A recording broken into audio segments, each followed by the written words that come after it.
নেতৃবৃন্দ, বন্ধুরা আমার, আমাদের প্রিয় মরহুম প্রেসিডেন্ট জিয়াউর রহমান বাংলাদেশের রাখাল রাজা ওই দিনে বিএনপিকে প্রতিষ্ঠিত করেছিলেন।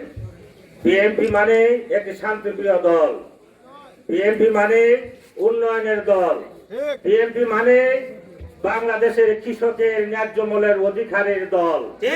যে দল সর্বপ্রথম বাংলাদেশ জাতীয়তাবাদী দলের সব কৃষকের চিন্তা করেন। বন্ধুরা আমার, বাংলাদেশ কৃষি ব্যাংকের মাধ্যমে ঋণ মওকুফ করেছিলেন এই বাংলাদেশ জাতীয়তাবাদী দলের চেয়ারপারসন বেগম খালেদা জিয়ার আমলে। বন্ধুরা আমার, আমরা কিন্তু 17টি বছর এইভাবে জনসভা করতে পারি নাই।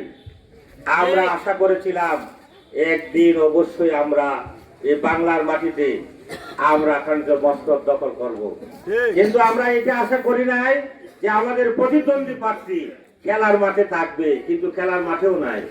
উনি পালিয়ে গেছেন সকলে, উনি আজকে খেলার মাঠেও থাকতে পারে নাই।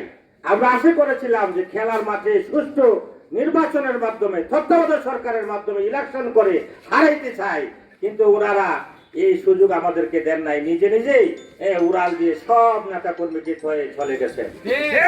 আমরা কিন্তু ষড়যন্ত্র দেখে বাদ এখনো নাই, বিভিন্ন ষড়যন্ত্র চলছে আমাদেরকে